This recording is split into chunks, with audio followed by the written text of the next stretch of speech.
الحمد لله نحمده ونستعينه ونستغفره ونؤمن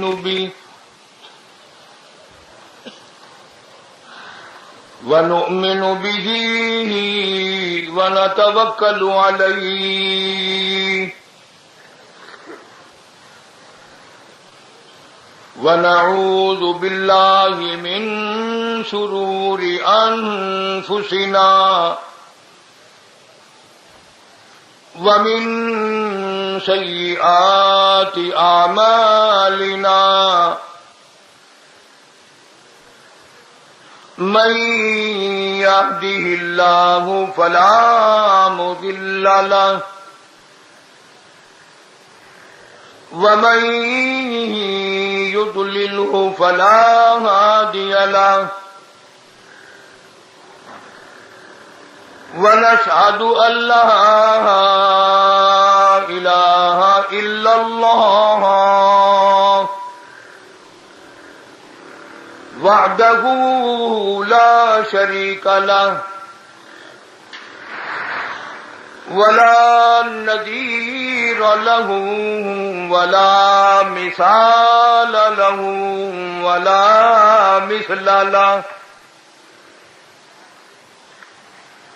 ولا معين له ولا وزير له ولا مشير له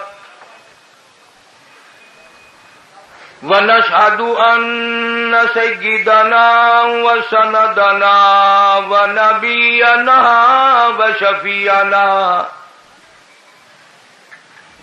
وهادينا ومرشدنا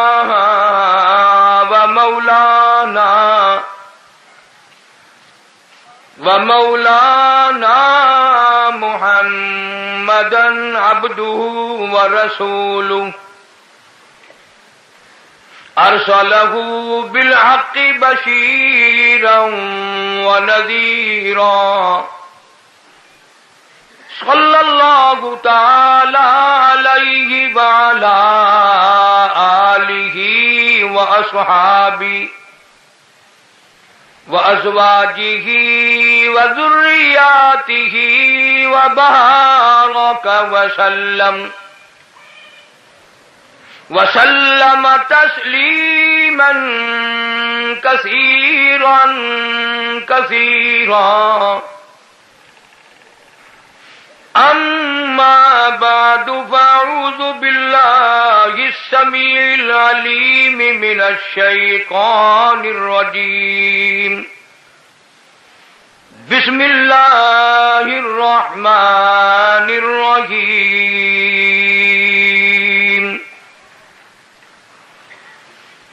ألا إن أولياء الله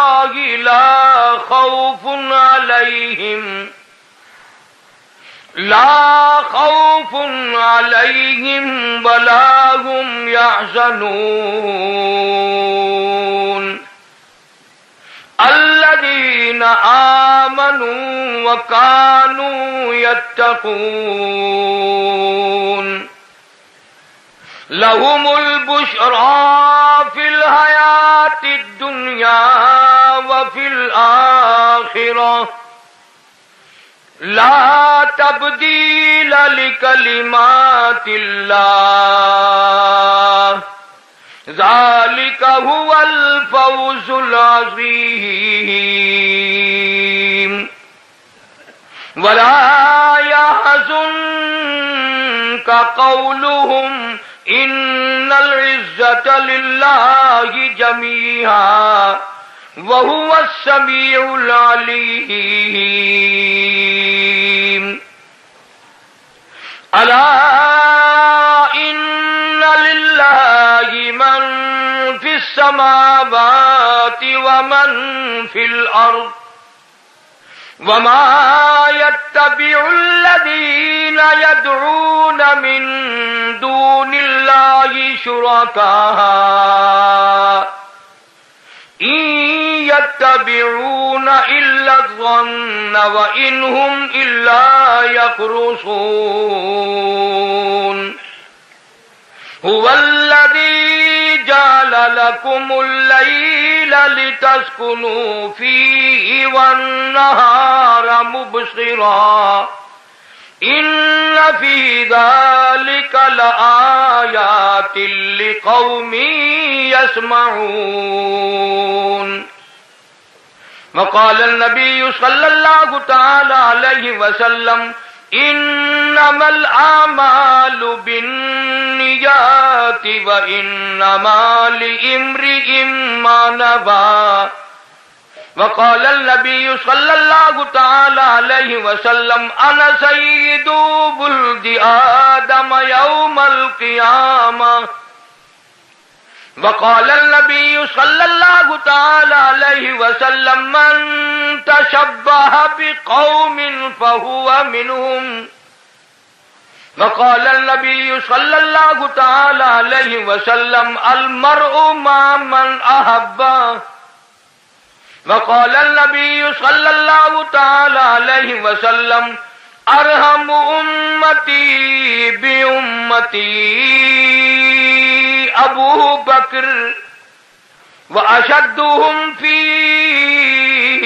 امر الله عمر واصدقهم حیاء عثمان واتقاهم علی صدق اللہ مولانا العلی العظیم وصدق رسولہ النبی الکریم ونحن على ذلك لمن الشاہدین والشاکرین والحمد للہ رب العالمین. اخلاص اور محبت کے ساتھ سب حضرات بلند آواز سے درود پاک اللہم صلی علی محمد وعلی آل محمد کما صلیت علی ابراہیم وعلی آل ابراہیم انک حمید مجید. اللہم بارک علی محمد وعلی آل محمد کما بارکت علی ابراہیم وعلی آل ابراہیم انک حمید مجید. محمد کی غلامی ہے سند آزاد ہونے کی خدا کے دامن توحید میں آباد ہونے کی. محمد کی محبت دین حق کی شرط اول ہے اسی میں ہو اگر خامی تو سب کچھ نامکمل ہے. قرآن کریم کی یہ آیات جو اس وقت تلاوت کی گئی خداوند کریم نے ان آیات میں ایک ایسے گروہ کا ذکر فرمایا، ایک ایسے طبقے کی پہچان بتلائی، ایک ایسی جماعت کی شناخت بتلائی جن کو ہم سب کی زبان میں اولیاء اکرام رحمہم اللہ علیہ مجمعین کہتے ہیں، جو تمام مخلوقات کا پروردگار ہے. ولی کے لفظی معنی دوست کے ہیں، وارث کے ہیں. ولی اللہ کے معنی اللہ کا دوست، اللہ کے دین کا وارث. اور تجھ سے مدد مانگتے ہیں. بنگلے، کوٹھی، جائیداد، مربع، اقتدار، جاہ و حشم پیدا کرنے سے ولی نہیں بنا کرتا، بلکہ ولی تو اللہ اور اس کے رسول صلی اللہ علیہ وسلم کی غلامی سے بنتا ہے. جتنا شریعت کا زیادہ تابع دار ہوگا اتنا ہی بڑا ولایت میں مقام رکھتا ہوگا. ہمارے یہاں یہ دیکھنا تو لوگوں نے چھوڑ دیا کہ شریعت محمدیہ صلی اللہ علیہ وسلم کا تابع دار ہے کہ نہیں. ہم پیچھے پڑ گئے کرامتوں کے. فلاں ولی یوں کر دیتا ہے، فلانا ولی یوں کر دیتا ہے، فلانے ولی نے یوں کر دیا، فلانے ولی نے یوں کر دیا. حالانکہ دین کے اندر ان باتوں کی کوئی حیثیت نہیں. کوئی حقیقت نہیں ان باتوں کی کہ ولی ہو اور اس سے کسی کرامت کا ظاہر ہونا ضروری ہے. بے شمار ولی ایسے ہیں کہ ان سے ایک بھی کرامت صادر نہیں ہوئی اور انہوں نے ساری عمر اللہ اللہ کرنے میں گزار دی. چلو تم اگر میری بات نہیں مانتے اور میری بات تمہیں اچھی نہیں لگتی تو اپنے اس استاد کی تو مانو جس کو سارا جہان ڈاکٹر اقبال کہتا ہے. کہتا ہے کہ سبب تو جس کو خود سمجھتا ہے زوال بندے مومن کا بے زری سے نہیں. سبب تو جس کو خود سمجھتا ہے زوال بندے مومن کا بے زری سے نہیں. جہاں میں تیرا جوہر جو آشکار ہوا قلندری سے ہوا ہے تونگری سے نہیں. وہ کہتا ہے کہ اللہ اللہ کرنے سے مقام بنتے ہیں, خدا کا ذکر کرنے سے, اللہ کو یاد کرنے سے آدمی کا مرتبہ بلند ہوتا ہے, نہ کہ کرامتیں دکھاتا پھرے جب ولی بنتا ہے. مگر رسم و رواج کے مقابلے میں, ماحول کے مقابلے میں ایسے لوگوں کی بات بھی کوئی نہیں مانتا. تھوڑی سی بات مل گئی اسے لے کر کے دوڑ گئے اور اسی پر عمل کرتے رہے, اسی پر سارا عمر بسر کر دی. یہ تو کوئی حقیقت نہیں. قرآن کریم نے ولیوں کی پہچان بتلائی, ولیوں کی شناخت بتائی. فرمایا الا ان اولیاء اللہ لا خوف علیہم ولا هم یحزنون. خبردار وہ لوگ جو اللہ کے دوست ہیں ان کو دنیا اور آخرت میں کوئی حزن و ملال نہیں, کوئی پریشانی نہیں. الہ العالمین ان کی کوئی پہچان بتا, ان کی کوئی شناخت بتا جس سے ہم لوگ ان کو پہچان سکیں, ان کا انتخاب کر سکیں. فرمایا الذین آمنوا وکانوا یتقون. فرمایا ولی کی سب سے پہلی علامت یہ ہے وہ خود ایماندار ہوتا ہے, بڑا زبردست پرہیزگار متقی ہوتا ہے. وہ تو اتنا بڑا پرہیزگار بنتا ہے. علماء اکرام نے لکھا ہے کہ بزرگ کے واقعات میں ان کے سامنے ہندوانا لا کے رکھا گیا. اللہ والے نے ہاتھ میں ہندوانا لیا اور چاقو لے لیا. پوچھنے لگے علماء اکرام سے, بتاؤ ہندوانا توڑ کر کھانا سنت ہے یا کاٹ کے کھانا سنت ہے؟ علماء اکرام نے جواب دے دیا ہمیں اس بارے میں کوئی علم نہیں. اللہ والے نے ہندوانا واپس رکھ دیا. فرمانے لگے اگر توڑ کے کھاؤں تو ڈر ہے کہیں کاٹ کے کھانا سنت نہ ہو, اور اگر کاٹ کے کھاؤں تو ڈر ہے کہیں توڑ کر کھانا سنت نہ ہو. میں ایسے کام سے کو پیچھے ہی ہٹ جاتا ہوں جس کے بارے میں میرے آقا حضرت محمد الرسول اللہ صلی اللہ علیہ وسلم کی سنت مجھے معلوم نہیں.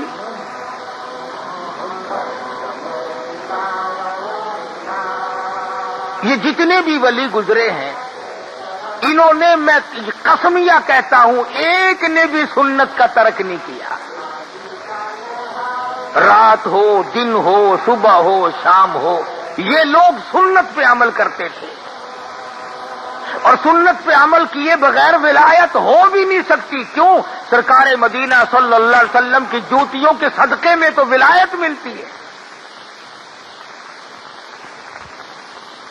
وہ لوگ تو مدینے کی راہ لیتے ہیں اور اپنے آپ کو مدینے کی شریعت کے سامنے قربان کر دیتے ہیں. امیر ہو, غریب ہو, چھوٹے ہو, بڑے ہو, مرد ہو, عورت ہو, کوئی بھی ہو, ساری کی ساری زندگی قرآن و سنت کی روشنی میں معلومات کر کے اس کے مطابق گزارتے ہیں. اتنا پرہیزگار ہوتا ہے ولی مولانا مظفر حسین کاندھلی رحمت اللہ علیہ.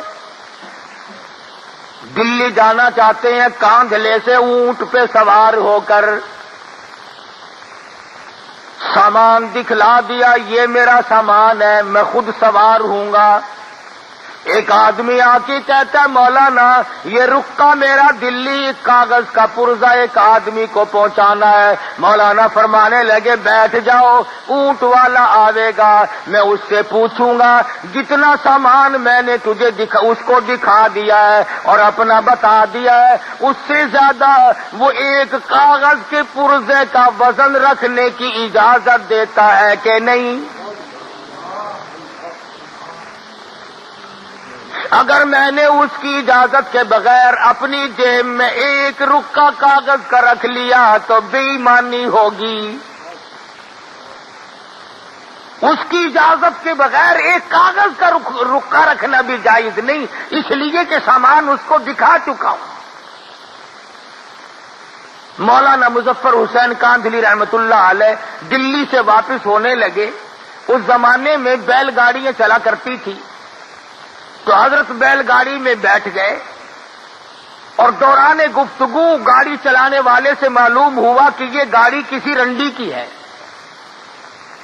ایک کنجری کی ہے جس نے کرائے پہ کی گاڑی رکھی ہوئی ہے اور یہ ملازم ہے اس کا۔ تو مولانا نیچے اتر گئے، فرمانے لگے بھئی ذرا پیشاب کرنا ہے۔ اس کے بعد پیدل چل دیے کہ ذرا پاؤں کھولتا ہوں۔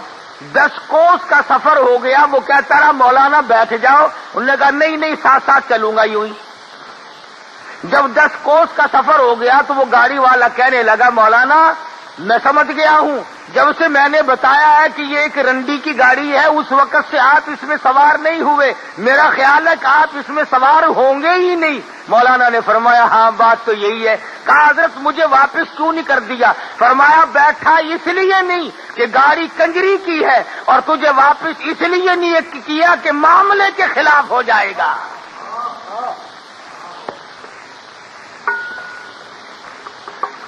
کس قدر تقویٰ ہوگا ان لوگوں کے پاس جو اپنی زندگی کے ایک ایک لمحے میں اللہ اور اس کے رسول کی شریعت مقدسہ کا لحاظ کرتے تھے۔ امام ابو حنیفہ رحمت اللہ علیہ بہت بڑے جلیل القدر بزرگ ہیں، اللہ والے ہیں، امام ہیں، 53 حج اپنی عمر میں ادا فرمائے، اور کئی حج ایسے ہیں گھر سے لے کر بیت اللہ تک پیدل گئے پیدل آئے، مگر تقوی کا یہ عالم ہے۔ بغداد شہر میں سخت دھوپ پڑ رہی ہے، ایک مکان ہے بہت بڑا، اس کی چھاؤں میں جانور بیٹھے ہیں، آدمی دھوپ میں آرام کر رہے ہیں اور حضرت والا دھوپ میں کھڑے ہیں۔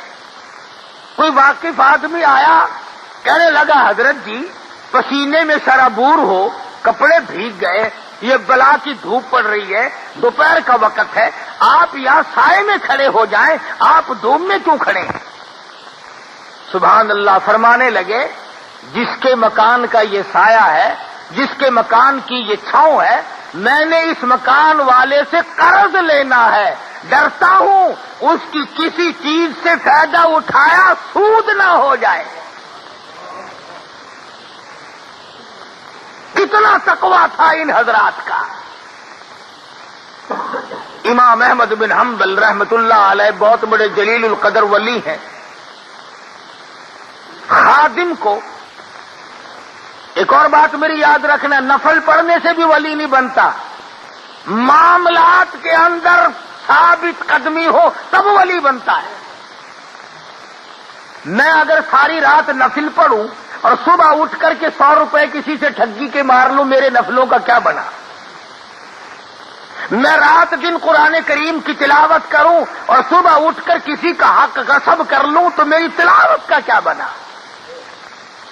اصل بات معاملے کی ہے۔ امام احمد بن حنبل رحمت اللہ علیہ جیسا جلیل القدر آدمی جس نے اللہ کی قرآن کے لیے 2 سال تک مسلسل درے کھائے، خادم کو بھیجا کہ بازار سے دال لے آ۔ وہ 1 پیسے کی ذرا سی دال لایا کرتا تھا۔ اس دن ایسا موقع بنا کہ جب لینے کے لیے کٹورا لے کر خادم دال لینے بازار میں آیا تو کئی دال بیچنے والے بیٹھے تھے. ایک نے کہا پیسے کا 1 چمچہ، دوسرے نے کہا پیسے کے 2 چمچے، تیسرے نے کہا پیسے کے 3 چمچے. چڑھتے چڑھتے 5 چمچوں پہ چلے گئے تو وہ کٹورا بھر کے لایا 1 پیسے کا. میرے جیسا ہوتا تو بسم اللہ پڑھ کے غوطے لگاتا کہ اچھا اور زیادہ مل گئی. تو امام احمد بن حنبل رحمت اللہ علیہ نے پوچھا کہ پیسہ تو 1 دیا تھا، یہ اتنی ساری دال کیسے آ گئی؟ خادم کہنے لگا حضرت مزے آ گئے، دال بیچنے والوں کا مقابلہ ہو گیا، اپنا کام بن گیا. ان کی ضد لگ گئی آپس میں. اس نے کہا 2 چمچے، اس نے کہا 3 چمچے، اس نے کہا 4 چمچے، میرا تو کٹورا بھر گیا. امام احمد بن حنبل رحمت اللہ علیہ فرمانے لگے یہ دال میرے کھانے کی نہیں، یہ کاروبار تو نہ ہوا، یہ سودا تو نہ ہوا، یہ تو چڑ بازی اور ضد بازی کا سودا ہے. یہ دال واپس کر کے آ. ضد میں آ کر اس نے خسارہ اٹھایا ہے، گھاٹا برداشت کیا دال بیچنے والے نے. ہم جیسا ولی نہ پہنچا. وہ دلی میں کسی نے آواز دی کہ آنا روٹی دال مفت، تو یوں ہاتھ کر کے کھڑا ہو گیا. انہوں نے کہا روٹی پلے رکھ، دال ہی پلا دے مجھے تو بس. مفت کی چیز کو بڑے تلاش کرتے پھرے ہم. اس نے کہا تھا روٹی کے ساتھ دال مفت ملے گی، کہ آنا روٹی دال مفت. انہوں نے کہا لاؤ دال ہی پلا دو بس. امام نے دال کو واپس کیا تو وہ خادم دال لے کے واپس گیا. کہنے لگا بھائی میرے بزرگ نے یہ دال واپس کر دی. واپس کے ضد باز کہنے لگے اگر واپس لے لی تو بازی ہار جاؤ گے. دکاندار آپس میں کہنے لگے بازی ہار جاؤ گے. انہوں نے لی نہیں. وہ پھر واپس آیا. اب تو چاہیے تھا نا کہ لا یار بیٹھ کے اپنا رگڑا چڑھاؤ، نہیں لی تو نہیں صحیح. مگر امام احمد بن حنبل رحمت اللہ علیہ فرمانے لگے مسجد کے دروازے پہ کھڑے ہو جاؤ اور یہ اعلان کرو 1 پیسہ احمد بن حنبل کا لگا. دکانداروں کی ضد بازی ہوئی، یہ دال ہے کسی نے لینی ہو تو لے جاؤ. علماء کرام نے لکھا ہے 2 دن 2 رات تک آواز لگاتا رہا، کوئی اس دال کے لینے والا نہ ملا. کیسے نیک لوگ ہوں گے، کتنا حلال کھاتے ہوں گے، ان کے پیٹ میں کتنے حلال کے لقمے جاتے ہوں گے کہ تھوڑے سے صبح والی چیز کے لینے والا بغداد شہر میں کوئی نہیں ملا.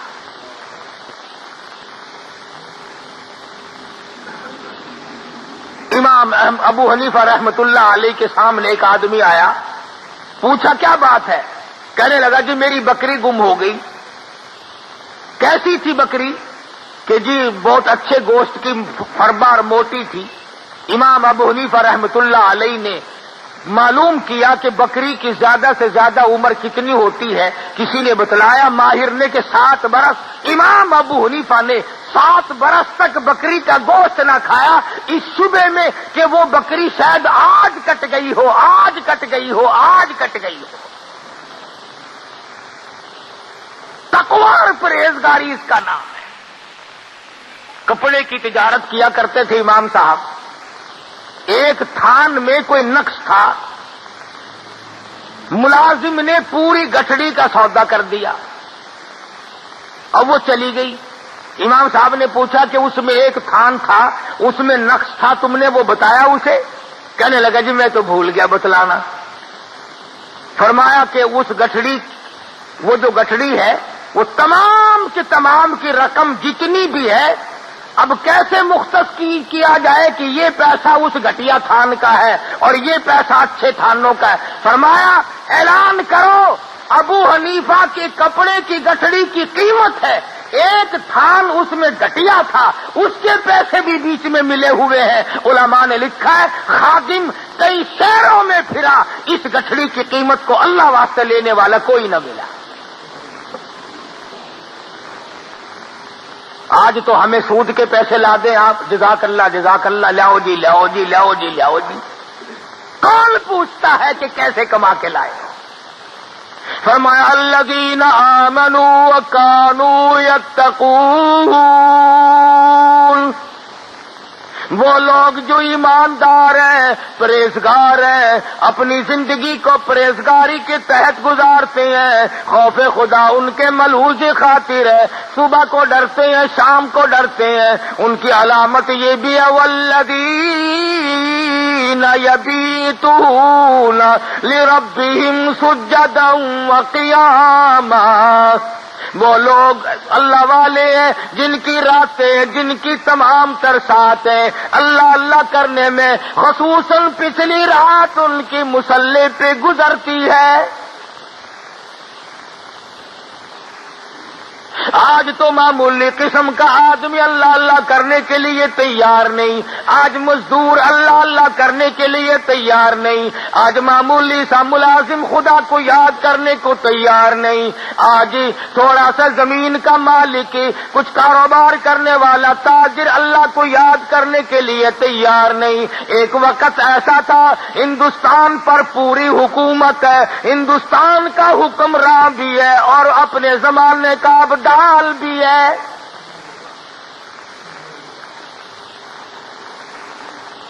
آج تو 2 ٹکے جس کے پلے آ گئے اس سے اس کا غرور ختم نہیں ہوتا، اس کی انانیت ختم نہیں ہوتی۔ اللہ میاں نے تھوڑا سا حسن دے دیا، قبر میں جانے تک اس حسن کا غرور ختم نہیں۔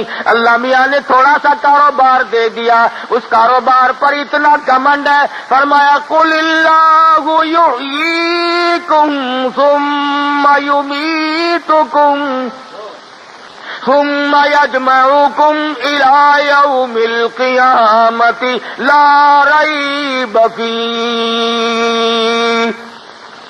اور امیروں اور وزیروں اور سفیروں اور تاجروں اور ذمہ داروں اور پیروں اور بڑے بڑے مولویوں، میرا دربار بڑا مہنگا ہے، جب آؤ گے تو تم قل اللہ یحییکم، میں نے تمہیں زندگی دی، یہ نعمتیں میں نے عطا کی ہیں، ثم یمیتکم، میں تمہیں برباد کر دوں گا، ثم یجمعکم الی یوم القیامۃ لا ریب فیہ، پھر مجھے اپنی کبریائی کی قسم تم سب کو اپنے پاس کھڑا کر کے ایک ایک سانس کا حساب لوں گا۔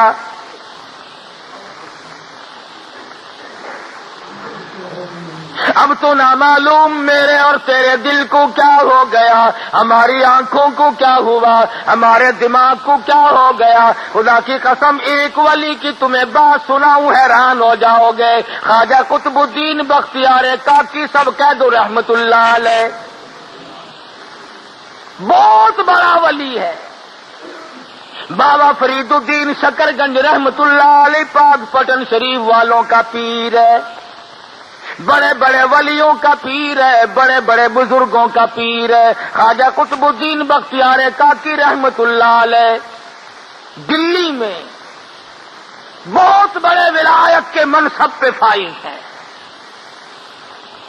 موت تو پیروں کی بھی آتی ہے، موت تو مولویوں کی بھی آتی ہے، میں نے سنا ہے کہ صدروں کی بھی موت آ جاتی ہے، میں نے سنا ہے گورنر بھی مر جاتے ہیں، میں نے یہ بھی سنا ہے کہ وزیروں کے بنگلے بھی سنسان ہو جاتے ہیں، میں نے سنا ہے بڑے بڑے تاجروں سفیروں کی کوٹھیاں ویران ہو جاتی ہیں۔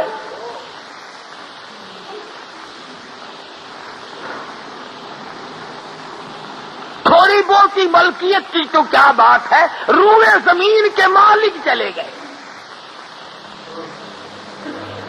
زمین اتنوں کو کھا گئی اور کبھی ڈکار نہ لی، اربوں کھربوں انسان زمین میں کھپ گیا۔ خواجہ قطب الدین بختیار کاکی رحمت اللہ علیہ کا آخری وقت آیا، وصیت نامہ لکھا۔ ہمارے یہاں تو وصیت نامے اس قسم کے ہوتے ہیں، چھوٹی کوٹھی چھوٹی بیوی کی، بڑی کوٹھی بڑی بیگم کی، فلاں رقبہ فلاں لڑکے کا، فلاں کار فلاں کی، ہم تو یہی لکھیں گے نا، اور ہم نے کیا لکھنا ہے؟ اصل تو لکھنے کی نوبت ہی نہیں آتی، گول مول دھڑم کر کے موت آتی ہے، فرصت ہی نہیں لکھنے کی۔ اور لکھے گا تو وہ جس کو موت کا یقین ہو، جس کا یہ خیال ہو کہ میری موت آئے گی۔ میرا تیرا تو یہ خیال ہے کہ ہم نے مرنا ہی نہیں، جو زمین میں چلے گئے موت ان کو الاٹتی، ہم کیوں مرے؟ اللہ پاک فرماتے ہیں اور تم تو کیا ہو، تم سے بڑے بڑے آئے اور جب میں نے ان کو جھٹکا دیا کیوں نہ کر سکے؟ یہ چونکہ ولی تھے، وصیت نامہ لکھ دیا، میرا جنازہ، وہ جنازہ پڑھانے کی شرطیں لکھ ماری۔ پہلی شرط یہ ہے میری نماز جنازہ وہ آدمی پڑھائے، وہ آدمی میرا جنازہ پڑھا سکتا ہے جس میں 4 شرطیں پائی جائیں۔ میرا نماز جنازہ ہر آدمی نہ پڑھائے، ہر کوئی میرے جنازے کے لیے کھڑا نہ ہو، وہ آدمی پڑھائے جس میں 4 شرطیں پائی جائیں۔ میرا نماز جنازہ ہر آدمی نہ پڑھائے، ہر کوئی میرے جنازے کے لیے کھڑا نہ ہو، وہ آدمی پڑھائے جس میں 4 شرطیں پائی جائیں۔ پہلی شرط یہ ہے جب سے اس نے ہوش سنبھالا میرے جنازے کے وقت تک اس کی ایک وقت کی بھی، ایک دن کی بھی، ایک نماز بھی جماعت کے بغیر نہ ہوئی ہو، ساری عمر میں کبھی تکبیر اولیٰ فوت نہ ہوئی ہو، بیماری میں، دکھ میں، درد میں، سفر میں، حضر میں، کسی وقت میں بھی، کسی پریشانی میں بھی، کیسی تکلیف کیوں نہ ہو، ایک وقت کی بھی جماعت کی نماز اس کی ترک اور قضا نہ ہوئی ہو۔ پہلی شرط نماز جنازہ پڑھانے کی یہ ہے۔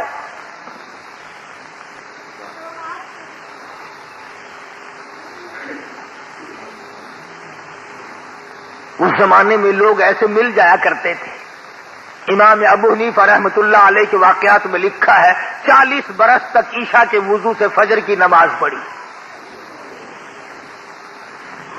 ایسے لوگ، علامہ ایوب سختانی رحمۃ اللہ علیہ کے واقعات میں لکھا ہے کہ ساری عمر میں ایک دن 1 رکعت نکلی اور وہ بھی ماں بڑی بیمار تھی، اس کو دوا پلانے میں دیر ہو گئی۔ ساری عمر رویا کرتے تھے کہ میری 1 رکعت قضا ہو گئی ساری عمر میں جماعت کی۔ ہمیں جماعت کی پرواہ بھی نہیں۔ علماء کرام نے لکھا جماعت بہت بڑی شے۔ عبداللہ بن ام مکتوم رضی اللہ تعالیٰ عنہ مدینہ منورہ میں نابینا صحابی ہے، مدنی کریم صلی اللہ تعالی علیہ وسلم کی خدمت عالیہ میں حاضر ہوا، عرض کرنے لگا یا رسول اللہ میرے ماں باپ آپ پہ قربان ہو جائیں، محتاج ہوں، معذور ہوں، مجبور ہوں، نابینا ہوں، ٹھوکریں لگتی ہیں، ٹکر بھی لگ جاتی ہے، نماز کے لیے آتا ہوں، اگر آپ اجازت دیں تو میں گھر میں نماز ادا کر لیا کروں۔ رحمت دو عالم صلی اللہ علیہ وسلم نے فرمایا ہاں تو مجبور ہے، گھر میں نماز ادا کر لیا کر۔ وہ ابھی پوچھ کر 10 قدم نہ گیا ہوگا کہ جبریل امین تشریف لائے۔ عرض کیا یا رسول اللہ آپ نے عبداللہ بن ام مکتوم کو گھر میں نماز پڑھنے کی اجازت دے دی، حالانکہ ایسے لوگوں کی وجہ سے دوسروں کی نماز قبول کی جاتی ہے، ایسوں کی وجہ سے تو دوسروں کی نماز مقبول ہوتی ہے، آپ نے اس کو گھر میں نماز کی اجازت کیوں دی؟ واپس بلایا اور فرمایا عبداللہ اذان سنتے ہو؟ جی ہاں یا رسول اللہ سنتا ہوں۔ فرمایا پھر تو مسجد میں آنا ہی پڑے گا۔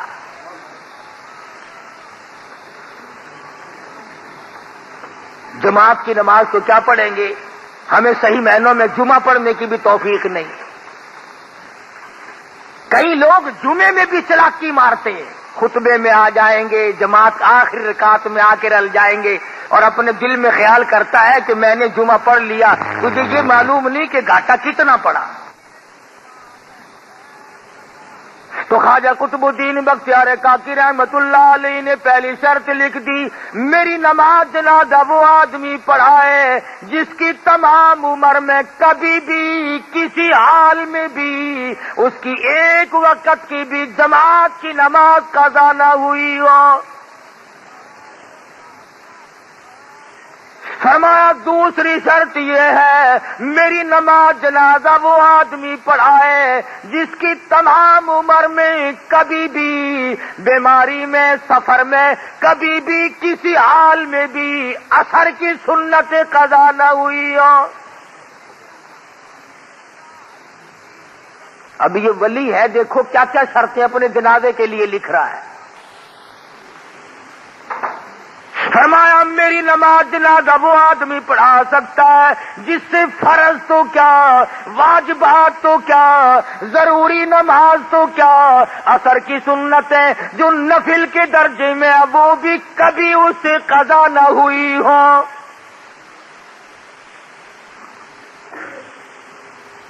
فرمایا تیسری شرط یہ ہے، میری نماز جنازہ وہ آدمی پڑھا سکتا ہے، ایسا آدمی میری نماز جنازہ پڑھائے جس کی ساری عمر میں کبھی بھی کسی حال میں بھی تہجد کی نماز قضا نہ ہوئی ہو۔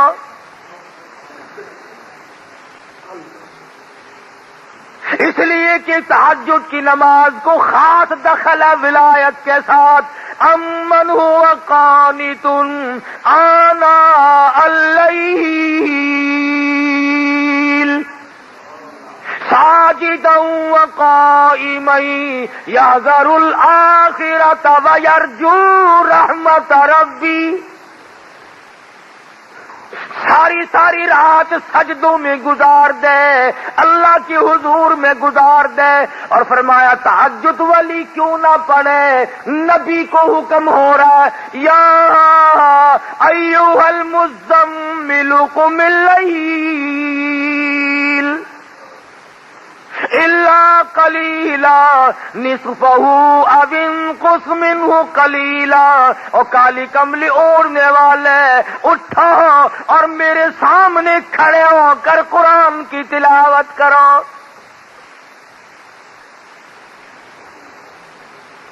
نبی کو خدا حکم دیتا ہے کہ رات کو اٹھ کر میری یاد کر، ولی ساری رات عبادت میں گزارتا ہے۔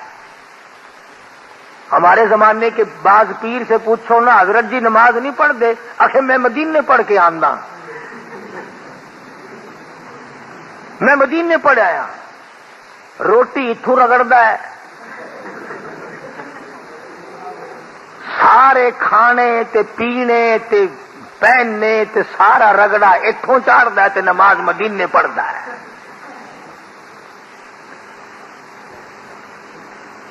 خواجہ قطب الدین پیر ہے، ولیوں کا ولی ہے، بہت بڑا بزرگ ہے، کہتا ہے میری نماز جنازہ وہ آدمی پڑھائے جس کی ساری عمر میں ایک دن کی بھی تہجد کی نماز قضا نہ ہوئی ہو۔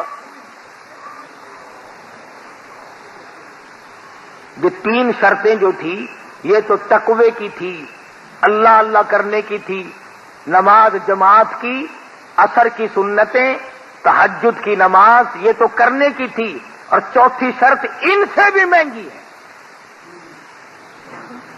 چوتھی شرط ان سے بھی زیادہ مہنگی اور گرم ہے اور بہت زیادہ سخت ہے۔ فرمایا لوگوں میری نماز جنازہ وہ آدمی پڑھائے جس کی تمام عمر میں کبھی بھی کسی حال میں بھی ساری زندگی میں غیر عورت پہ اس کی کبھی نگاہ نہ پڑی ہو۔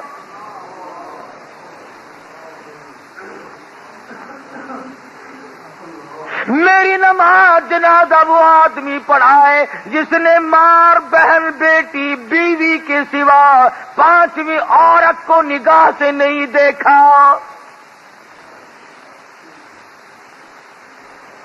یہ مسئلہ سب سے زیادہ مشکل ہے۔ انتہائی مشکلات میں سے ایک یہ مسئلہ مشکل ہے کہ کوئی غیر عورت کو نہ دیکھے۔ تم اگر نہ دیکھنے کی کوشش کرو گے تو وہ ٹکر مارتی ہے، کرے کیا؟ بچ کے کیسے جاؤ گے؟ بعض بے وقوف لوگوں کو کہتے ہوئے سنا، ہمارے گھر کے تو بہت سیانے اور ہوشیار ہیں جی، اپنے بھی میرے بھی کپڑے خود ہی لے آتے ہیں، گھر کا سودا پتا بھی خود ہی لے آتی ہے۔ کیا انسانیت ہے؟ یہ مردانگی ہے؟ تیرا کیا مرد پنا ہوا؟ عورت کی کمائی کھا کے گزارا کرنے والا کبھی مرد ہو سکتا ہے؟ ڈوب کے مر جانا چاہیے ایسے مرد کو جو عورت کی کمائی کھاتا ہو۔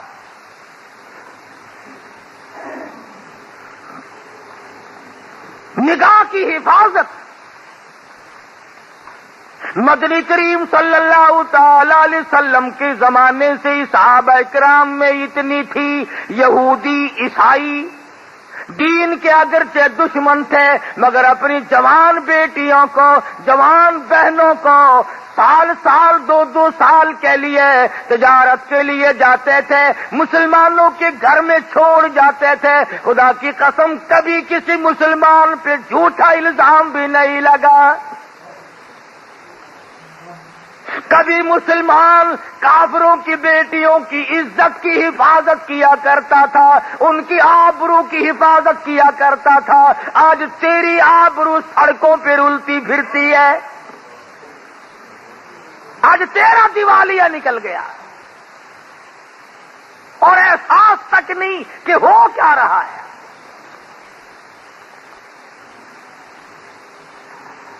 مصر کے کمانڈر نے، فاروق اعظم رضی اللہ تعالی عنہ کا زمانہ اور دور ہے، مصر کے کمانڈر نے خط لکھا فاروق اعظم کو کہ حضرت ایک بہت بڑی مشکل آ پڑی، ایک بہت بڑی پریشانی آ پڑی، اس کا علاج لکھو، میں تو بڑا پریشان ہوں۔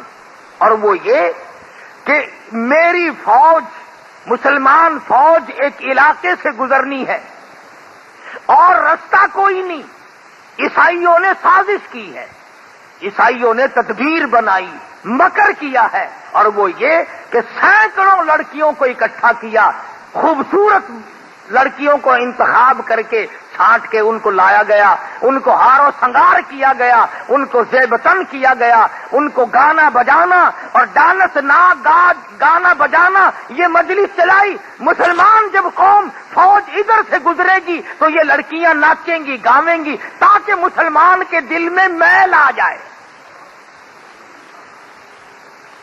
اور مسلمانوں کافر کا بھی عقیدہ ہے کہ اگر مسلمان کے دل میں میل آ گیا تو اس کا بیڑا غرق ہو جائے گا۔ کافر کا یہ عقیدہ ہے، پر آج تیرا عقیدہ نہیں، تو بچتا نہیں۔ ہر گھر سے کنجری کی آواز آتی ہے، ہر گھر سے کنجر کی آواز آتی ہے۔ بہو بیٹیاں بھی، بڑے چھوٹے، امیر غریب، سفید داڑھی آ گئی، موت کا پیغام منہ پہ موجود ہے۔ کہتا تن میرا شاہ پڑ گیا، پیری سے گردن جھک گئی، اب تو جھک ہے شرکت خدا کے سامنے۔ سفید بال آ جانے کے بعد بھی کنجریوں کے گیت سن کر بڑا خوش ہوتا ہے۔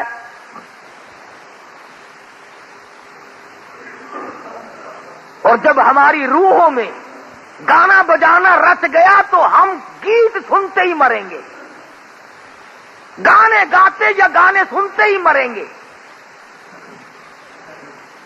مصر کے کمانڈر نے فاروق اعظم کو لکھ دیا، اللہ والے میں بڑا پریشان ہوں، فوج کے لیے دوسرا راستہ کوئی نہیں، عیسائیوں نے بڑی سازش کی ہے، کہیں مسلمان قوم کا بیڑا غرق نہ ہو جائے۔ امیر المؤمنین خلیفۃ المسلمین سیدنا فاروق اعظم رضی اللہ تعالی عنہ نے خط کا جواب لکھا، فرمایا کوئی پریشانی کی بات نہیں، ساری فوج کو اکٹھا کر کے قرآن کریم کی ایک آیت سنا دو، ایک آیت سنا دو اللہ کے قرآن کی۔ فاروق اعظم کا یہ عقیدہ، پوری فوج کو ایک آیت کافی ہے، آج عوام اور حکام کو سارا قرآن کافی کوئی نہیں۔ کون سا گھر ہے جس میں اللہ کا قرآن نہیں رکھا؟ کون سی مسجد ہے جس میں خدا کا قرآن نہیں؟ کون سی بستی ہے جس میں اللہ کا قرآن نہیں؟ اور ظالمو، قرآن کریم کے اوپر گردوں کو باہر جمع پڑا ہے، اپنے منہ روزانہ صاف کرتے ہو، خدا کا قرآن بھی کبھی جھاڑا؟ برتنوں کی صفائی، بستروں کی صفائی، گھر کی صفائی روزانہ کی جاتی ہے، اور خدا کے قرآن کو پورے سال ہاتھ لگانے والا کوئی ہے۔ کمانڈر کو خط لکھ دیا فاروق اعظم رضی اللہ تعالی عنہ نے کہ ایک آیت مسلمان فوج کو اکٹھا کر کے سنا دو۔ چنانچہ کمانڈر نے بغل بجایا، تمام فوجیوں کو اکٹھا کر لیا اور فرمانے لگے قل للمؤمنین یغضوا من ابصارهم وَيَحْفَظُوا فُرُوجَهُمْ ذَلِكُمْ أَزْكَىٰ لَكُمْ إِنَّ اللَّهَ خَبِيرٌ بِمَا يَصْنَعُونَ۔ ایک آیت اللہ کے قرآن کی کمانڈر نے سنائی ہے، اور اس کے بعد حکم دیا فوج کو کہ رخصت ہو جائے، چلیں سب۔ اب مسلمان سپاہی گزر رہے ہیں، ڈانس شروع ہے، گانا بجانا شروع ہے، تھک گئی گانا گا گا کر، بے شمار فوج تھی، ڈانس کر کر کے عیسائی لڑکیاں تھک گئی، کسی نے یوں سر اٹھا کے نہیں دیکھا، کسی نے آنکھ اٹھا کر نہیں دیکھا۔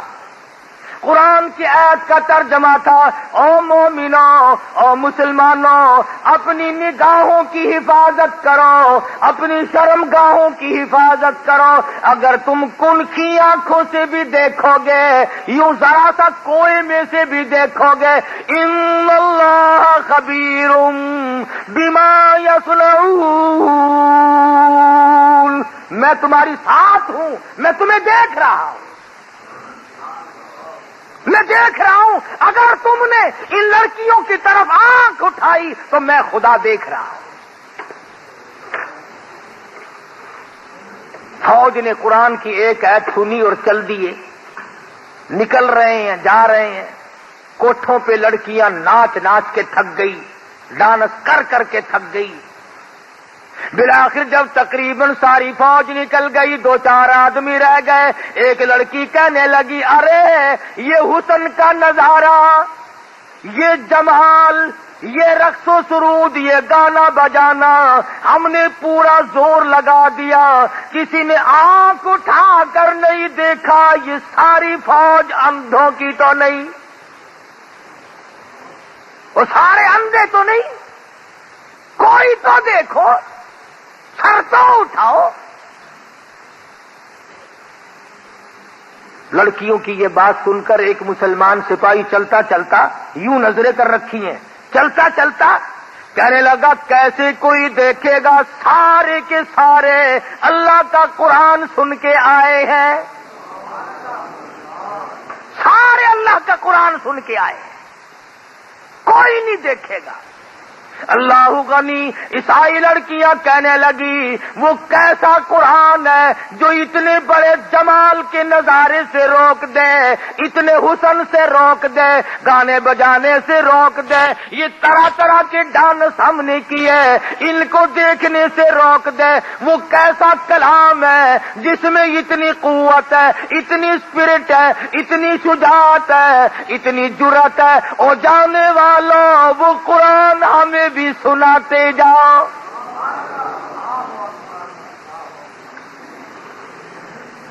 وہ خدا کا قرآن ہمیں بھی سناتے جاؤ۔ ایک مسلمان سپاہی نیچے نظریں کی ہوئی ہے، چلتا بھی جاتا ہے اور کہتا قل للمؤمنین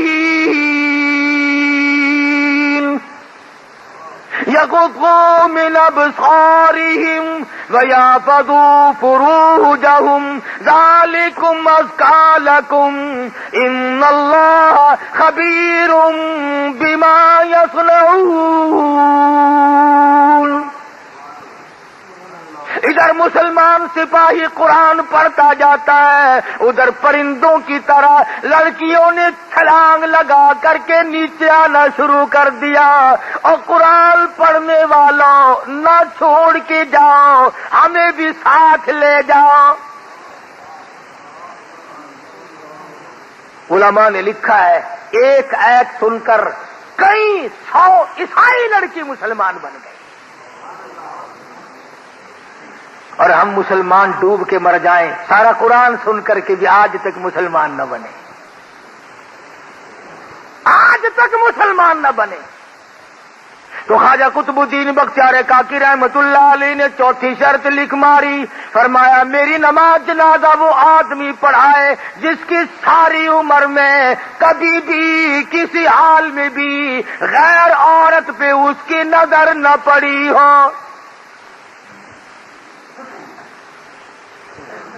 دلی میں خواجہ قطب الدین بختیار کاکی رحمت اللہ علیہ کا انتقال ہو گیا۔ میرٹھ، غازی آباد، مراد آباد، پانی پت، سہارنپور، پوری دنیا میں لوگوں نے شور مچایا، اتنی مخلوق آئی، علماء کرام نے لکھا ہے کہ کئی لاکھ آدمی جنازہ پڑھنے آیا۔ جنازہ رکھا ہوا ہے، تھوڑی تھوڑی سی دیر کے بعد وصیت نامہ پڑھ کے سنا دیا جاتا ہے کہ بھی خواجہ صاحب نے یہ لکھا ہے، دیکھ لو جس میں یہ 4 شرطیں پائی جاتی ہو وہ آگے آؤ اور جنازہ پڑھاؤ۔ مفتی موجود تھے، قاضی موجود تھے، قاری موجود تھے، عالم موجود تھے، مگر اپنے اندر 4 شرطیں مکمل نہیں دیکھتے تھے، کسی نے ہمت نہ کی کہ آگے بڑھ کر جنازہ پڑھائے۔ سچائی کا زمانہ تھا۔ آج اگر کوئی لکھ کے بھی رکھو گے نا تو چھلانگ لگا کر پہلے مصلے پہ وہ آئے گا جس نے کبھی فرض پڑے ہی نہیں ہوں گے۔ انہوں نے کہا چلو اور نہیں تو اخبار میں فوٹو تو آئے گا۔ ہاں کبھی آج شام کو جا کر کے سارے سرانے لکھ کے رکھ دو، بغیر جنازے کے جانا پڑے گا، پڑھانے والا ملے گا ہی نہیں انشاءاللہ، ان شرطوں والا تجھے ملنا ہی نہیں۔ اس وقت میں نہیں ملا تو آج کیسے ملے گا؟ خواجہ قطب الدین بختیار کاکی رحمت اللہ علیہ کا جنازہ رکھا ہے، سارا دن گزر گیا، علماء موجود ہیں، محدثین موجود ہیں، بڑے بڑے ولی موجود ہیں، مگر کوئی جنازہ پڑھانے کی ہمت نہیں کرتا۔ بالآخر شام ہوئی، ایک آدمی اگلی صف میں سے نکلا اور خواجہ قطب الدین بختیار کاکی رحمت اللہ علیہ کے جنازے کے قریب پہنچا اور منہ سے کفن کا کپڑا اٹھا کے کہنے لگا، او اللہ والے، سمجھ گیا ہوں، جانتا ہوں کسے لکھ کے گئے ہو، کسے حکم دے رہے ہو، او خواجہ تجھے کیا ملا؟ میرا حال یا رب جانتا تھا یا خواجہ جانتا تھا، اور تجھے کیا ملا میرا راز فاش کر کے؟ میں چاہتا تھا تیرے سوا، میرے رب کے سوا میرا حال دنیا میں کوئی نہ جانے۔ میں نے مخفی زندگی گزاری ہے، اب بڑی مجبوری ہے، آپ نے شرطیں لکھ دی، اب اگر میں اپنا راز چھپاتا ہوں تیرا جنازہ پڑھانے والا کوئی نہیں، اور اگر تیرا جنازہ پڑھاتا ہوں پھر میرا راز باقی کوئی نہیں، یا میرا راز کھلتا ہے یا پھر تیرا جنازہ رہتا ہے۔ او خواجہ تجھے کیا ملا، خود رخصت ہو گئے، مجھے دنیا والوں کے سامنے رسوا کر گئے۔ میں چاہتا تھا تیرے سوا، میرے رب کے سوا میرا حال کوئی نہ جانے، میں یوں ہی اپنے رب کے حضور جانا چاہتا تھا۔ خواجہ قطب الدین رحمہ اللہ کے جنازے کے قریب کھڑے ہو کر آنسو بہائے اور منہ ڈھانپ کر آیا اور کہنے لگا، لوگوں اب خواجہ کا جنازہ تو میں پڑھاؤں گا ہی، صفیں درست کرو، میں نماز جنازہ پڑھاؤں گا۔ چاروں شرطیں پائی جاتی ہیں، یقین کرو یہ کوئی صوفی نہیں تھا، یہ کسی مسجد کا امام نہیں تھا، یہ خطیب نہیں تھا، یہ علاقے کا پیر نہیں تھا، یہ کوئی حاجی نمازی نہیں تھا، بلکہ ہندوستان کا اس وقت کا حکمراں، جس وقت یہ شرط نامہ لکھا گیا اس وقت کا پورے ہندوستان کا بادشاہ خواجہ شمس الدین التمش تھا۔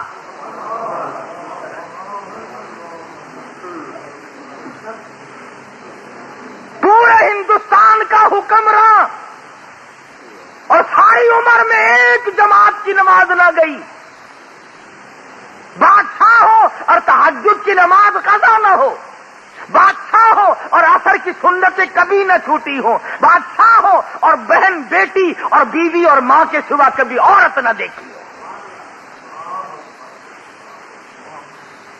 مسجد میں بیٹھے ہو، وضو کر کے بیٹھے، ایمانداری سے ذرا کلیجے پہ ہاتھ رکھ کے سوچو، جب بادشاہ ایسے ہوں گے تو پبلک کیسی ہوگی،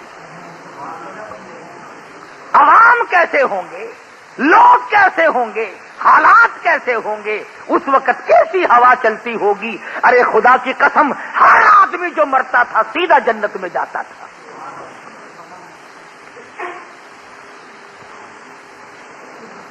اب میں تمہیں کیا بتلاؤں کہ ان کے بعد بادشاہ کیسے کیسے آئے اور کیسے کیسے ہیں۔ میری ساری تقریر کا ناش کر کے کوئی لوگ یوں کہہ دیں گے کہ سیاسی تقریر شروع کر دی۔ میں کہتا ہوں کوئی بھی ہو، وزیر ہو، صدر ہو، گورنر ہو، کمشنر ہو، ذمہ دار ہو، تاجر ہو، ارے مسلمان بن کے مرنے کی کوشش کرو، تمہیں ہو کیا گیا۔ سلطان عالمگیر مغلیہ خاندان کا بادشاہ ہے، ملا جیون رحمت اللہ علیہ کا جنازہ، اس کے استاد کا جنازہ رکھا ہے جامع مسجد دلی کے سامنے۔ انہوں نے شرط لکھی اس طرح کی کہ میری نماز جنازہ وہ پڑھائے جس کی ساری عمر میں کبھی تہجد قضا نہ ہوئی ہو۔ عالمگیر کی چیخ نکل گئی اور فرمایا، لوگوں صفیں باندھ لو، میں پڑھاؤں گا۔ الحمدللہ فقیر کی ساری عمر میں کبھی تہجد قضا نہیں ہوئی۔ ابھی تم سارے بیٹھے کہہ رہے ہوگے کہ ساری باتیں دلی کی کرتا ہے، بس ملتان کی بتا دوں۔ ہاں تم سارے ولی، میں تو تم سب کو ولی مانتا ہوں۔ حافظ جمال صاحب کا مزار ملتان میں ہے، حافظ جمال رحمہ اللہ کا مزار ہے نا، تاریخ شاہد ہے ملتان کی کہ حافظ صاحب نے یہی شرط، دو شرطیں لکھی، میری نماز جنازہ وہ پڑھائے جس کی عصر کی سنتیں ساری عمر میں کبھی نہ چھوٹی ہو اور تہجد کبھی قضا نہ ہوئی ہو۔ یہ ملتان شہر کی تاریخ گواہ ہے۔ صبح رات کو انتقال ہوا، سارا دن جنازہ لیے بیٹھے رہے، کوئی جنازہ پڑھانے کی جرت نہیں کرتا۔ شام ہو گئی، ایک شخص آیا، اس کے پیروں پہ گرد و غبار پڑا ہوا تھا، کپڑوں پہ گرد و غبار تھا، ایسا معلوم ہوتا تھا کہ دور کا مسافر پیدل چل کے آیا۔ جنازے کے قریب کھڑا ہو کے کہنے لگا، صفیں درست کرو، میں جنازہ پڑھاؤں گا، صفیں درست کرو، میں جنازہ پڑھاؤں گا حافظ جمال کا رحمہ اللہ۔ میرے تیرے جیسے دوڑے، او جی سرکار جنازہ تو پڑھاؤ گے، شرطوں کا پتہ ہے؟ شرطیں بڑی سخت ہیں، ورنہ صبح سے کب سے دفنا کے فارغ بھی ہو گئے ہوتے، ہم یوں ہی لیے بیٹھے، سارا دن گزر گیا۔ جناب پتہ نہیں کہاں سے آئے چل کے جنازہ پڑھانے لگ گئے۔ فرمانے لگے، الحمدللہ جب سے میں نے ہوش سنبھالا آج تک فقیر کی تہجد قضا نہیں ہوئی۔ فرمایا آج تک جب سے میں نے ہوش سنبھالا ہے جگر کے اثر کی سنتیں میری قضا نہیں ہوئی۔ او اللہ والے تو کون ہے؟ فرمانے لگے میں خیر پور ٹاما والی سے چل کے آیا ہوں، ذات کا کمبھار ہوں، خدا بخش میرا نام ہے۔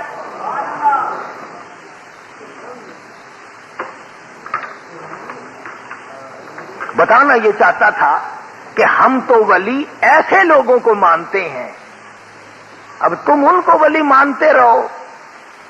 لڑکی کا لڑکا بنا دیا، لڑکے کی لڑکی بنا دی، چمٹے والا پیر، طبلے والا پیر، ہارمونیم والا پیر، میرا قرآن والا پیر، نبی کی حدیث والا پیر۔ حضرت مولانا خواجہ خان محمد صاحب دامت برکاتہم میرے پیر و مرشد ہیں، خانقاہ سراجیہ والے۔ خدا کی قسم مجلس میں بیٹھ کے تو دیکھ اللہ یاد آ جائے۔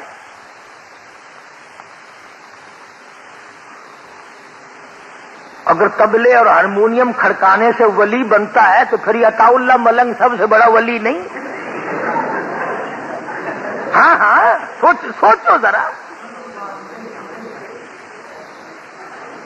خدا کے بندوں کچھ انصاف کرو، اپنے دل میں انصاف کرو، کچھ جا کر دیکھو، قبر میں جانا ہے آخر۔ اس لیے اچھے ولیوں کی، اچھے پیروں کی شناخت کرو، پہچان کرو۔ اللہ پاک مجھے اور آپ کو سچا عمل کرنے کی توفیق عطا فرمائے۔ وآخر دعوانا ان الحمدللہ رب العالمین۔ اللہم صلی وسلم وبارک علی سیدنا مولانا محمد النبی الامی الہاشمی وعلی آلہ واصحابہ برۃ الکرام۔ ربنا آتنا فی الدنیا حسنۃ وفی الآخرۃ حسنۃ وقنا عذاب النار۔ اللهم انك عفو کریم تحب العفو فاعف عنا یا کریم۔ اللهم انا نجعلك في نحورهم ونعوذ بك من شرورهم۔